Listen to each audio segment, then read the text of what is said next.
আজিকালি ফিল্টাৰ লগোৱা ৰিলছৰ মুখবিলাক বা ইনফ্লুৱেঞ্চাৰৰ নিখুঁত জীৱনবিলাক দেখি আপোনাৰ নিজৰ সাধাৰণ চেহেৰা বা সাধাৰণ জীৱনটোক লৈ মন বেয়া লাগে নেকি?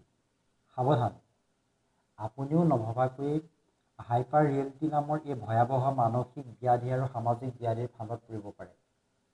আচলতে মোবাইলৰ এই সৰু স্ক্ৰীণখনে আমাৰ প্ৰকৃত পৰিচয়টোক চুৰ কৰিছে। আহকচোন আজি 3টা মহান থিয়ৰীৰ জৰিয়তে ইয়াক আমি সহজভাৱে বুজি পাওঁ। নমস্কাৰ, মই উত্তম শইকীয়া। পুনৰ ছ'চিয়েল ইউলৈ আপোনালোক সকলোকে স্বাগতম জনাইছোঁ। আজি আমাৰ আলোচনাৰ বিষয় হৈছে how social media steals your identity, sociology of reels and identity. আমি দিনটোৰ কেইবাঘণ্টাও সময় মোবাইলৰ স্ক্ৰীণত ৰিলছ আৰু চুটি ভিডিঅ' চাই সময় পাৰ কৰোঁ। কিন্তু সমাজ বিজ্ঞানৰ এজন শিক্ষাৰ্থী বা সমাজৰ এজন সচেতন ব্যক্তি হিচাপে আমি বুজাটো প্ৰয়োজন যে এই মোবাইলৰ স্ক্ৰীণবিলাকে কেনেকৈ আমাৰ জীৱন আৰু সংস্কৃতি সম্পূৰ্ণ সলনি কৰিব ধৰিছে, আৰু ইয়াক সহজভাৱে বুজাত আমাক সহায় কৰিব সমাজতত্ব থিয়ৰীয়ে। প্ৰথমজন চিন্তাবিদ হৈছে চাৰ্লছ হাৰ্টন কুলে।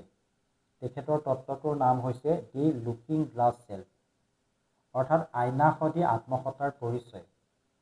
কুলে কৈছিলে যে সমাজখন আমাৰ কাৰণে দাপোনৰ দৰে, দাপোন সদৃশ, অৰ্থাৎ সমাজে আমাক কেনেকৈ চাইছে বা কেনেকৈ বিচাৰ কৰিছে সেইটো ভাবিয়ে আমি নিজৰ পৰিচয়টো গঢ়ি তোলোঁ।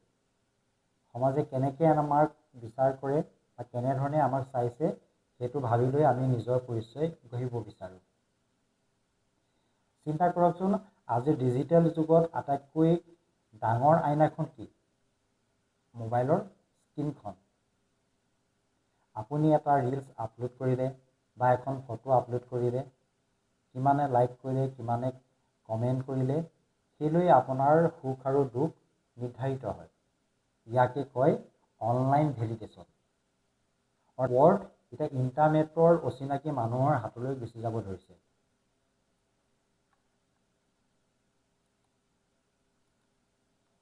আপুনি কিমান লাইক পালে, যদি বেছি লাইক পাইছে তেতিয়াহ'লে এটা আপোনাৰ মনত পজিটিভ ভাইব হৈছে।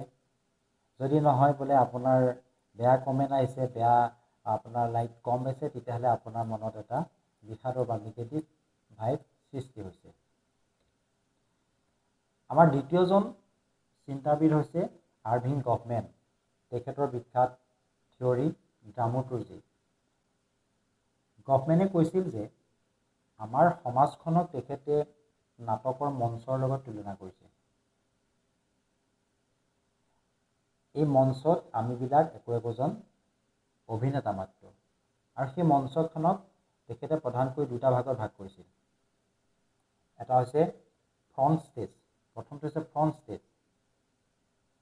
সন্মুখৰ মঞ্চ, য'ত আমি নিজকে সুন্দৰকৈ আনে ধুনীয়াকৈ দেখাকৈ বা হাঁহিমুখীয়াকৈ উপস্থাপন কৰিব বিচাৰোঁ। ধৰি লওক ৰিলছবিলাক, য'ত কেৱল দামী দামী গাড়ী, দামী দামী ৰেষ্টুৰেণ্টৰ খাদ্য বা ধুনীয়া ধুনীয়া সাজ পোছাক এইবিলাকে দেখিবলৈ পোৱা যায়, যিবিলাক জিলিকি থাকে। এইবিলাক হৈছে একোটা ফেক প্ৰদৰ্শন। গতিকে এই ফ্ৰণ্ট ষ্টেজটো হৈছে ৰিয়েল নহয়, এইটো হৈছে ফেক। তেখেতে দ্বিতীয়তে বেক ষ্টেজৰ কথা কৈছে, নেপথ্য স্তৰ, নেপথ্য মঞ্চ, য'ত সংগ্ৰাম থাকে, য'ত বিফলতা থাকে, য'ত মানসিক অশান্তি থাকে, যিখন মঞ্চত ঘৰুৱা পৰিৱেশ থকা দেখিবলৈ পোৱা যায়। কিন্তু আজিৰ সংস্কৃতিয়ে আমাক কেৱল সন্মুখৰ মঞ্চখন দাঙি ধৰিবলৈহে বেছিকৈ বাধ্য কৰিছে। সেইকাৰণে আজি কি হৈছেগৈ, মিছা নিখুঁততাৰ প্ৰতিযোগিতা আৰম্ভ হৈছে, ফল্ছ পাৰফেকশ্যন। আমাৰ তৃতীয়জন আটাইতকৈ গুৰুত্বপূৰ্ণ থিয়ৰী হৈছে হাইপাৰ ৰিয়েলিটি, যিটো ফৰাচী দাৰ্শনিক জান বৰ্ডিলাৰ্ডে আগবঢ়াইছিলে। অৰ্থাৎ অতি বাস্তৱতা। অতি বাস্তৱতা মতে হৈছে কি, কৃত্ৰিম বস্তুক আমি প্ৰকৃত বা বাস্তৱতকৈ অধিক সঁচা বুলি বা অধিকভাৱে ভাৱে আকৰ্ষিত হোৱা অৱস্থাটোৱে হৈছে অতি বাস্তৱতা, হাইপাৰ ৰিয়েলিটি। ধৰি লওক এজন ইনফ্লুৱেঞ্চাৰে তেওঁ ধুনীয়াকৈ ফিল্টাৰ্ছ লগাই বা বেকগ্ৰাউণ্ড মিউজিকেল, চিনেমেটিক মিউজিকেল লগাই পেলাই তেওঁ ভ্ৰমণ কৰিবলৈ, কাশ্মীৰ ভ্ৰমণৰ এটা সুন্দৰ ভিডিঅ' আপুনি দেখা পালে। সেই ভিডিঅ'টো দেখি আপোনাৰ মনত ইমান গভীৰভাৱে সাঁচ বহিলে যে আপুনি যেতিয়া প্ৰকৃত কাশ্মীৰখন ফুৰিবলৈ যাব তেতিয়া সেই প্ৰাকৃতিক কাশ্মীৰখনো আপোনাক ভাল নালাগিব পাৰে, যিহেতু আপোনাৰ মন মগজুৱে সেই মোবাইলৰ কৃত্ৰিম বাস্তৱটোকহে আচল বাস্তৱ হিচাপে মানি লৈছে। গতিকে এনেদৰে কি হৈছে যে আজিৰ দিনত ফিল্টাৰ লগোৱা মানুহৰ মুখবিলাক দেখি দেখি প্ৰকৃত মানুহৰ ৰূপবিলাকো আমি মানি ল'ব নোৱাৰা হৈ পৰিছোঁ। গতিকে সমাজতত্বই আমাক জীৱনটোক চকু মেলি নতুন দৃষ্টিৰে চাবলৈ শিকায়। যে আজিৰ পৰা আপুনি যেতিয়া ৰিলছবিলাক স্ক্ৰল কৰিব তেতিয়া প্ৰধানকৈ এই 3টা কথা মনত ৰাখিব। কুলে কোৱাৰ দৰে আমি আনৰ লাইক কমেণ্টৰ বাবে জীয়াই আছোঁ নেকি?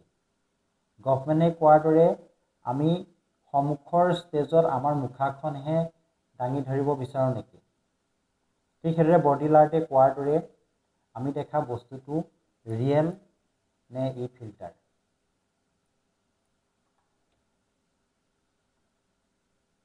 গতিকে আশা কৰিম আজিৰ ভিডিঅ'টোৰ জৰিয়তে আপোনালোকে নতুন ধৰণে চিন্তা কৰিব পাৰিছে আৰু এই ধৰণে সমাজতত্বৰ গুৰুত্বপূৰ্ণ আৰু জটিল তত্ত্ববিলাক দৈনন্দিন জীৱনৰ সহজ সৰল উদাহৰণৰ জৰিয়তে বুজি পাবলৈ আমাৰ প্ৰিয় চেনেল ছচিঅ'ছনিক ইউৰ জৰিয়তে পুনৰ লগ পোৱাৰ প্ৰতিশ্ৰুতিৰে